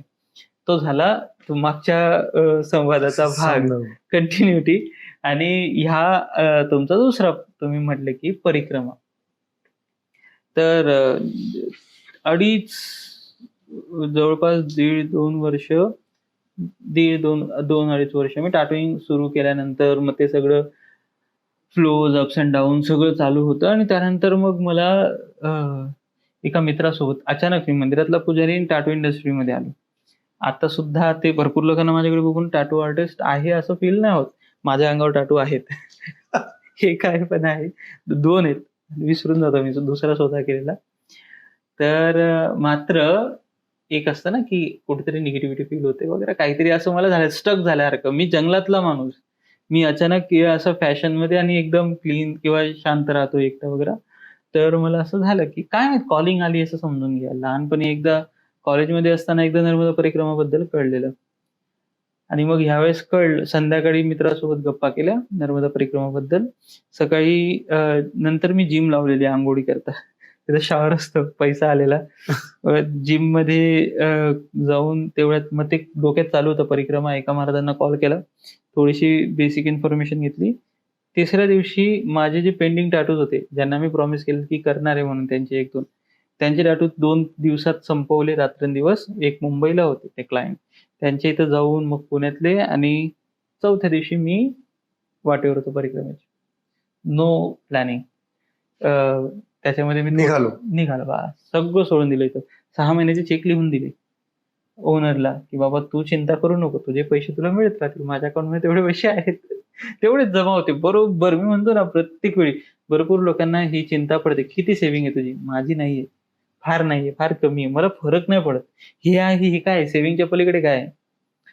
आणि मला उद्याची चिंता नाहीच पडत, कारण की मला माहिती उद्या कितीही मोठं काहीही येऊ दे, मला गरज नाहीये की मी जमा करावं, कारण की मी हे नाहीये इथं. मला माहितीये तुम्ही माझे संबंध हे नोकर, चाकर, पंतप्रधान यांच्याशी नाहीयेत, डायरेक्ट राजासोबत आहे. राजा तो बघून घेईल त्याला काय करायचंय. सो तसंच ते परिक्रमेतलं झालं आपलं, निघालो. मी ह्याच भौतिक पातळीवर सांगू शकतो, अनुभव भरपूर सारे आहेत. तिथे मी 1.5 महिना एका आश्रमात राहिलो. कदाचित त्यामुळे ही जी काय म्हणतो आपण बेस जो आहे अध्यात्माचा स्ट्रॉंग झाला, खूप स्ट्रॉंग झाला. करेक्ट. त्यानंतर त्या परिक्रमेतले अनुभव, मी आता जे बोललो की मला उद्याची काळजी नाही पडत सध्या तरी फार जास्त. बायको बोलते किंवा थोडंफार एखाद्या वेळेस येतं मनुष्य स्वभावानुसार, पण त्याच्या पुढच्या 2-3 क्षणामध्ये किंवा मिनिटांमध्ये तो थॉट पुन्हा क्लिअर होऊन जातो. तर हे तिथं अनुभवलंय मी खूप परिक्रमेत. की असं होतं ना की भूक लागली आणि मला आता डोक्यात आलं की आता खायला काहीच नाही, सगळे मार्ग बंद. कोणीतरी येऊन मला तिथे खाऊन घालून जाते. आजारी पडतोय उद्या, त्याच्या आधी माझ्याकडे 1 रुपया नाही, आणि त्याच्या आधीच बरोबर जितके औषधाला पाहिजे तितके पैसे माणूस देऊन जातोय, जेणेकरून उद्या आजारी पडल्या मला डॉक्टरकडे पैसे द्यायला, मेडिकलला पैसे द्यायला तितके पैसे असणार आहेत. सो असे अनुभव मी घेतले. ते परिक्रमेचे अनुभव भरपूर आहे. परिक्रमे शेवटी माऊली मुलांचं संगोपन करतेच, कसंही असो, अवेलेबिलिटी करून देते सगळ्या गोष्टींची, कारण ते तेवढं आपली श्रद्धा असते त्या गोष्टीवर. आणि so because you said the word भौतिक, okay, I will come back to tattoos again. की तुम्हाला असं वाटतं का की टॅटूज भौतिक आणि आध्यात्मिक यामध्ये एक पूल तयार करतात? काही tattoos, not all of them, पण काही टॅटूज. आध्यात्मिक काय हा प्रश्न आहे मुळात. अध्यात्मामध्ये आत्मा हा शब्द तर आपल्याला ऐकायला येतोच आहे. स्पिरिच्युअलिटी ज्याला आपण समजा साधारण भाषेत म्हणूयात, तर स्पिरिच्युअलिटी म्हणजे काय की ज्याच्यामध्ये स्पिरिट, आपण पुन्हा तेच आत्म्याशी रिलेटेड जे काही आहे, जे आपल्याला या भौतिक शरीराला, हे झालं भौतिक. त्याच्या आतमध्ये जे आपण फील करतोय ते झालं स्पिरिच्युअल किंवा आध्यात्मिक. आणि ह्या कुठलीही गोष्ट तुमच्या बॉडीवर आहे आणि ती गोष्ट तुम्ही रोज बघत आहात, ती गोष्ट तुम्हाला सायकोलॉजिकली इम्पॅक्ट करत आहे. Like if someone calls you full or like once you won't mind or you won't care. 3-4 वेळा यू विल फील की अरे का बोलतोय हा? तू का मूर्ख आहे का तू? का बोलतोय हा? मी तर नाहीये. 10-15 वेळा तू म्हणशील कदाचित मी थोडा मूर्ख आहे. आणि तेच गोष्ट जर तुला 1000 वेळा कोणी बोललं की त्याला कळून जातं की मी मूर्खच आहे. सो तीच गोष्ट आहे की पॉझिटिव्हली मात्र जर तुमच्या अंगावर काहीही आहे, तुम्ही रोज बघत आहात, ते तुमच्या आत्म्यावर परिणाम करतच. हे in general statement without spiritual डेप्थमध्ये न जाता. In depth when you everything every aspect has their own meaning. Correct. Like for example जर तुम्ही एखादा नॉर्मल पाणी किंवा सरबत पित आहात, त्याचा परिणाम वेगळा आहे. पण त्याच्यामध्ये जर स्पिरिट अल्कोहोल असलं तर त्याचा जो परिणाम वेगळा होतो. दिसायला गोष्टी सारख्याच आहेत पण दोघांचा परिणाम वेगळा वेगळा आहे किंवा एक्सपिरियन्स वेगळा वेगळा आहे. उदाहरण फार चुकीचं होतं. नाही, योग्य होतं ऍक्च्युली. योग्य पण तेच गोष्ट समज नाही योग्य. समज नाही योग्य. पण तीच गोष्ट टॅटोईंग मध्ये पण आहे. काही अर्थ फार साधारण असतात, मिनिंग म्हणजे नॉर्मल टॅटूज आहेत, त्याच्याने तुम्हाला नॉर्मल फील होतं, काही हरकत नाही. It is also very big huge thing to feel normal. Everyone is in illusion or something like काय माहित, कधी कधी फार डाऊन असतात, कधी कधी हाय. नॉर्मल होणं सध्या सगळ्यांकरता खूप गरजेचं झालंय. खूप गरजेचं. हा आहे तसं फील करून बघा एकदा स्वतःला. ती गोष्ट टॅटूज मध्ये ना, छोट्या छोट्या टॅटूज मध्ये किंवा ज्यांना आपण नॉर्मल टॅटूज म्हणतो त्या व्यतिरिक्त काही टॅटूज असे असतात जे इम्पॅक्टफुल असतात, फार एकदम deep meaning. And even if you look very intensely with every normal tattoo also it will also make a very intense impact on your body, personality, on your soul. So it is a pull between भौतिकता and spirituality. खूप सुंदर. That is the exact reason मी हा प्रश्न विचारलेला. कारण हा प्रश्न यासाठी का आला होता की मी थोडा रिसर्च करत होतो अबाउट पीपल ज्यांनी टॅटूइंग ह्या शास्त्रावर बरंच पेपर्स लिहिलेत किंवा काय काय त्यांचे रिसर्च केलेले आणि तेव्हा ते एनर्जीज बद्दल बोललेले. टॅटूजची एनर्जी, बेसिक एनर्जी. आता फॉर एक्झाम्पल काही लोकांच्या हातावर असे पॉज असतात, ठीक आहे, बघणाऱ्यासाठी ते खूप साधे टॅटू आहेत, पण त्या व्यक्तीसाठी त्या टॅटूचं किती महत्व आहे, खूप जास्त. छोटाच टॅटू आहे, वो 1 इंचपेक्षा कमी आहे, पण त्याचा इम्पॅक्ट त्याच्या पूर्ण लाईफ टाईम. कदाचित त्या पॉशी रिलेटेड त्याचं कोणती तरी पेट असेल, त्याचे ते भावना जोडलेल्या आहेत. किती किती बारीक फाईन लाईन येते. सो आता आपण इथपर्यंत आलोय की जिथे मी तुमच्या टीम बद्दल थोडस बोलू इच्छितो की आता तुम्ही या स्टेजला आहात की जिथून तुमच्याकडे एक टीम आहे ज्याच्यात मल्टिपल आर्टिस्ट आहेत. तर जे आता इथून पुढे ज्या लोकांना इच्छा आहे, सो फॉर एक्झाम्पल मी समजा उद्या मला असं नाही की झोपेतून उठून वाटलं की मला टॅटू काढायचंय, पण एक इन जनरल एक आहे ज्याचा आर्ट फॉर्म चांगला आहे, जो ड्रॉइंग व्यवस्थित काढतो, स्केचिंग चांगली आहे, त्याच्यासाठी आणि त्या एका प्रत्येक ही और शीला टॅटू इंडस्ट्रीमध्ये एक पाऊल ठेवायचंय. बिकॉज आपण त्याचा एक संक्षिप्त घेतलेला आहे पहिले की not from a omni directional view, but तुमच्या हिशोबाने त्यांच्यासाठी तुमचा काय ऍडवाइस असणार आहे की काय करावं त्यांनी? पहिली गोष्ट तरी सिरियस घ्यावं. वा. प्रत्येक गोष्टीला की तुम्ही काही करत आहात, म्हणजे आज तुमचं बाळ चित्र काढतंय आणि त्याच्यामध्ये ते असं एक नॉर्मल चित्र दिसला कलर म्हणून भरत नाहीये. ती किती वर्षाची? 3.5 वर्षाची मुलगी मल्टिपल कलर्स एकमेकांसोबत कसे किती म्हणजे ती ते विचार करते की नाही ते आपल्याला माहिती नाही, पण ते आपल्याला विचार करायला भाग पाडतंय की हे कलर एकमेकांसोबत बोलतात, या कलर इंटर रिलेट करतात किंवा एक कॉन्ट्रास्ट क्रिएट करतात, हा एक मॅजिक क्रिएट करतात ते. म्हणजे त्या कलर सोबत दुसरा कदाचित चुकीचा कलर राहिला असता ना तर स्पार्क नसता आला तिच्या त्या आपसुक निवडीमध्ये. आता ही गोष्ट एखादा व्यक्ती असा घेईल की हे चित्रच आहे, याच्याने काय होतंय, तर नाही. ती त्या मुलीनी समजा 10-12 वर्षाची झाली, याच्यामध्ये ना एक मी एक रील पण असंच बोललेलो की एक बाप आपल्या मुलाला लहान असतो त्यावेळेस म्हणजे एक बाप असतो त्याला आर्ट बद्दल व्हॅल्यू नसते, तो स्वतः कधी आर्ट परचेस नाही करणार किंवा तो कधी आर्टिस्टला रिस्पेक्ट नाही देणार किंवा त्याच्याकडनं त्याच्या आर्टला व्हॅल्यू नाही देणार. मात्र त्याचा मुलगा ज्यावेळेस मग आर्टिस्ट बनतो त्यावेळेस तो म्हणतो, अरे इधर के लोग क्या कर रहा है तू, ये आर्ट वार्ट कुछ नहीं होगा, तू इंजिनिअरिंग कर, तू डॉक्टर बन, तो आजकाल म्हणजे मार्केटिंग IT वगैरे, ये आर्टिस्ट बन के क्या. कल्प्रिट कोण आहे, तू कोणाला शिवाय देतोय, तू स्वतःलाच देतोय ना. तू ते कल्चर त्या कल्चरमध्ये राहिलायस आणि आज तुझा मुलगा त्या कल्चरचा बळी पडायला बघतोय. त्यावेळेस सुद्धा मग तो जो त्याचा असहजपणा आहे त्या कलेबद्दल जो त्याने स्वतः केला, तो ह्यावेळेस सुद्धा तीच गोष्ट कंटिन्यू करतोय. सो सेम गोष्ट आर्टिस्ट, टॅटू आर्टिस्टला कुणालाही टॅटू आर्ट बद्दल जर इंटरेस्ट असला, पहिली गोष्ट एक व्हिडिओ तो बघा माऊलीच्या चॅनलवर. दुसरी गोष्ट सिरियस घ्या की त्या आर्ट फॉर्मला इंजिनिअरिंग डॉक्टर सारखंच बघा. भरपूर लोक आहेत हे, चला आता किती वर्ष त्यात तुम्हाला अडकवतात त्यात तर मी पडणारच नाही, फार फालतूगिरी, शिक्षण संस्था फालतूगिरी.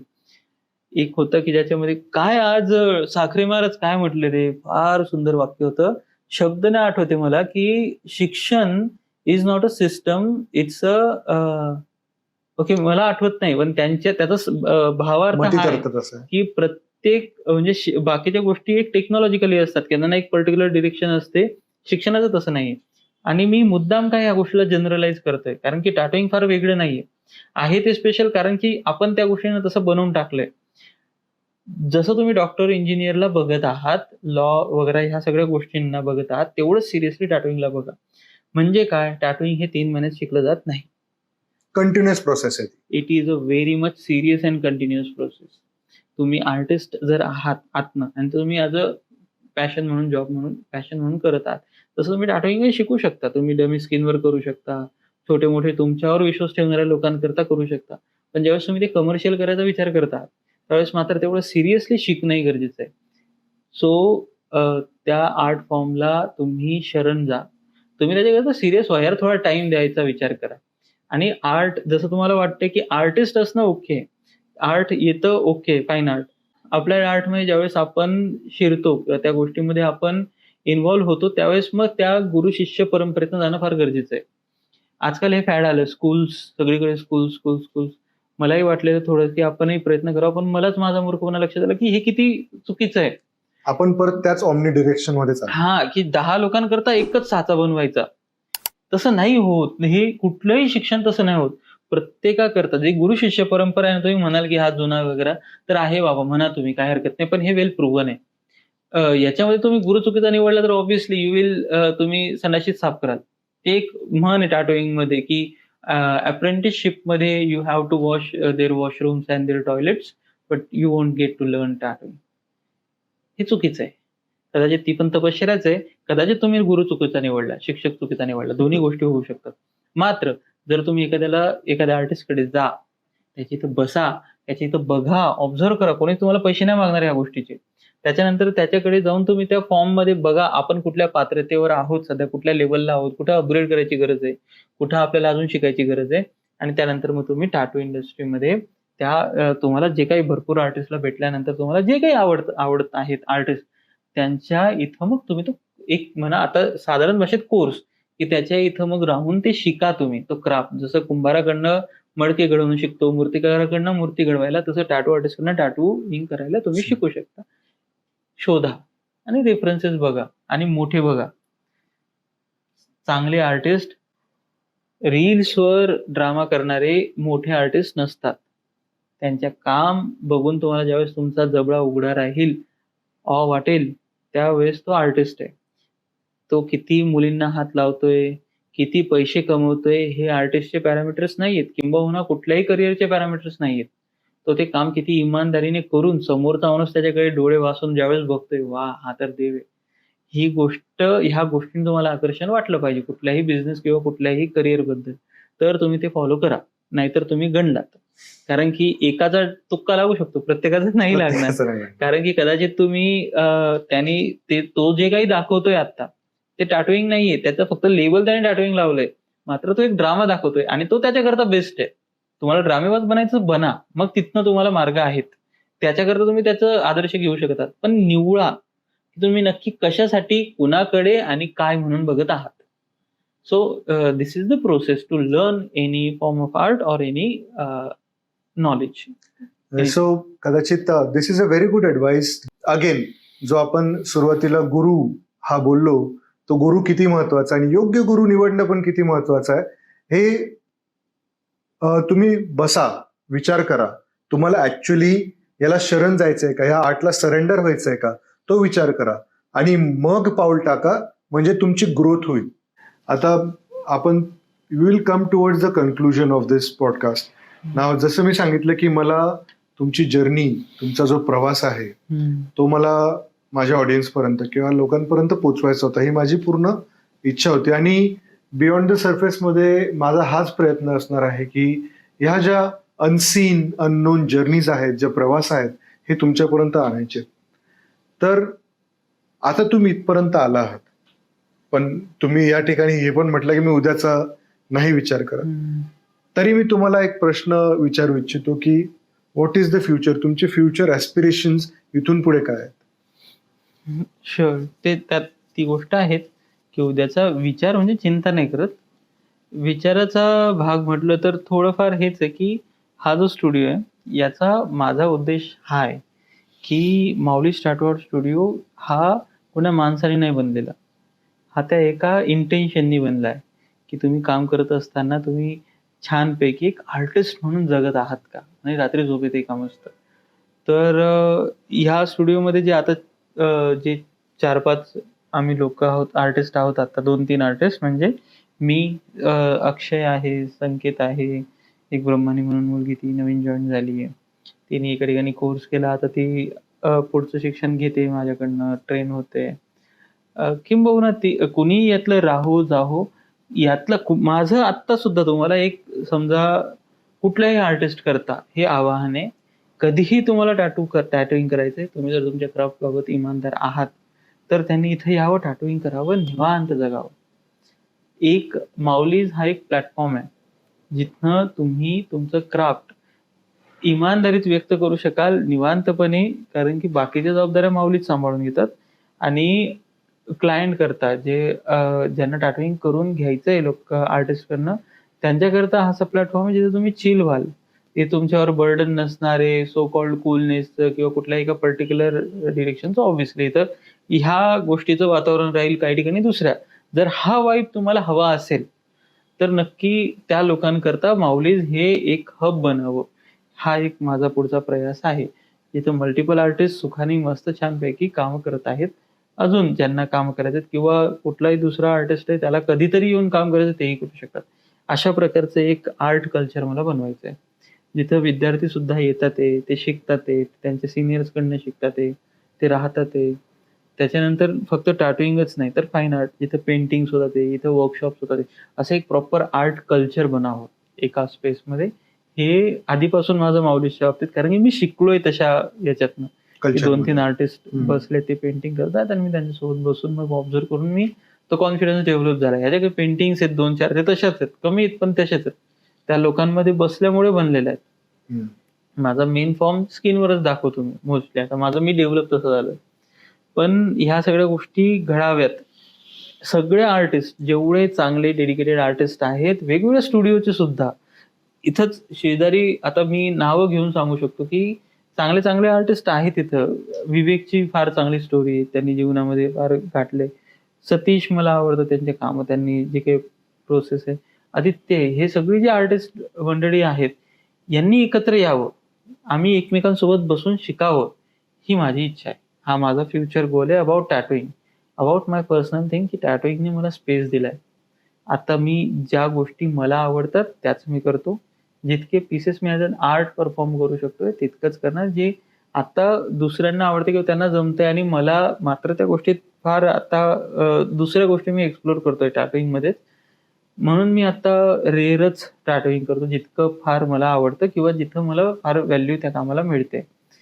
अपार्ट फ्रॉम दॅट आता मी माझ्या जीवनातले जे अजून गोष्टी आहेत त्या मी आता ट्राय करतोय. For example podcast. तर तेच आहे की असंच जीवनभर साधू संतांसोबत तीर्थस्थळं किंवा अजून मी सत्ववृत्ती प्रधान जी कर्म आहेत ती करावेत, हा माझा जीवनाचा उद्देश आहे. त्याच्या पलीकडचं मला आता काही माहिती नाही. समाजसेवा घडावी, साधू सेवा घडावी, हा माझा जीवनाचा पुढचा उद्देश आहे. ती कसं घडावी याचे भरपूर मार्ग आहेत. त्यांच्यावर ऑलरेडी काम पण सुरू झालंय, लवकरच कळेलच. त्यातलं आता MMQ मराठी आहे की MM प्रोडक्शन आहे, ज्यात आपण ह्या सगळ्या गोष्टी करतोय. त्यानंतर थोडंसं आता याच्याकरता जी टीम बनली, तर मी ह्या गोष्टी करता, ही गोष्ट मला करावी लागली माऊलीच करता, तर एक चांगली मार्केटिंग टीम बनवणे. कारण की प्रत्येक जण स्वतःकरता ह्या गोष्टींवर, मी कसं सांगितलं ना आधीच, की मी आलोच अशा पद्धतीने की मला या सगळ्या गोष्टी कराव्या लागत होत्या. आणि मग आता ते प्रत्येकाला त्याची गरज पडू नये म्हणून एक चांगली टीम बनवली आहे. जेणेकरून मी सगळ्यांचं मार्केटिंग, त्यांचं काम जगापर्यंत आहे तसं पोहोचवू शकतोय. सो ते एक काम आहे सुरू झालेलं. मला लोकांना बोलायला आवडतं, त्यांच्या गोष्टी ऐकायला आवडतं, त्यांच्याशी गोष्टी करायला आवडतं. अशा प्रकारे जितक्या सगळ्या गोष्टी मला माऊलींनी आणि या टॅटूइंगनी जे काही फ्रीडम दिलंय, ते मला आता मी जगतोय आणि तेच अजून पुढे मोठं होत राहावं, हा माझा काय सांग असंच आहे ते. खूप सुंदर. सो आता मी सगळ्यांनी सांगू इच्छितो, माऊली टॅटू स्टुडिओ, माऊली आर्ट स्टुडिओ जो आहे तो फिनिक्स जवळ लोकेटेड आहे. आणि याचं लोकेशनचं लिंक, स्टुडिओची डिटेल्स मी डिस्क्रिप्शनमध्ये टाकणार आहे. तर फक्त क्लायंटेलच नव्हे, तर जसं सर बोलले की ज्यांना ती अर्ज आहे शिकण्याची अर्ज, म्हणजे ज्यांना actually tattooing as a art, as a craft शिकायचं, त्यांनी आवर्जून या सरांची भेट घ्या. ते नक्कीच तुम्हाला गाईड करतील. This door is open for people who are serious about art. तर ती फक्त एक गोष्ट लक्षात घ्या, या बोला. आणि क्लायंटेलसाठी ॲडवाईस, मी स्वतः इथे टॅटूज काढलेले आहेत माझ्या अंगावर. आणि हे माझा म्हणजे हे एक टॅटू आर्टिस्ट असे आहेत ना, जिथे मी डोळे बंद करून झोपून टॅटू काढून घेऊ शकतो, कारण मला माहिती आहे की आउटपुट माझ्या अपेक्षेपेक्षा बेटरच निघणार आहे. सो ती एक लक्षात घ्या. आणि please visit Mauli tattoo studio. Please follow his channel as well. त्याची पण लिंक मी ठेवणार आहे. परत एकदा नरेंद्र सर, तुम्ही वेळ काढलात, खूप खूप आभार तुमचे. परत लवकरच मला वाटतं आपण भेटूयात आणि अजून एखादा पॉडकास्ट करूयात. मला फक्त एक अध्यात्माशी रिलेटेड एक टॅटू आपण पॉडकास्ट करावं असं वाटेल मला. आपण बघू, त्याच्यावर विचार विनिमय करू आणि लवकरच परत माझ्या ऑडियन्सला आपण भेटूयात. परत एकदा thank you so much. Ramkrishna Hari. Ramkrishna Hari. So कसं वाटलं मग? जाणवलं की नाही माऊलींचा सहवास? क्या बात आहे. तर लाईक अँड सबस्क्राईब करा माझ्या चॅनलला, बियॉन्ड द सरफेस. डिस्क्रिप्शनमध्ये जावा, MMQ मराठी, त्याला पण सबस्क्राईब करा. Do visit this tattoo studio near Phoenix. Address mention केलेला आहे, लिंक सुद्धा दिलेली आहे, त्याला व्हिजिट करा. आणि तुमचे कमेंट्समध्ये तुमचं मला फीडबॅक द्या की हा पॉडकास्ट कसा होता, कारण ह्यापुढे मी काम करणारच आहे आणि अजून चांगलं कसं व्हावं हे फक्त तुमचे फीडबॅक म्हणून जाणेल. थँक्यू सो मच, तुम्ही शेवटपर्यंत थांबलात आणि हा पॉडकास्ट पाहिला. सर धन्यवाद. रामकृष्ण हरी.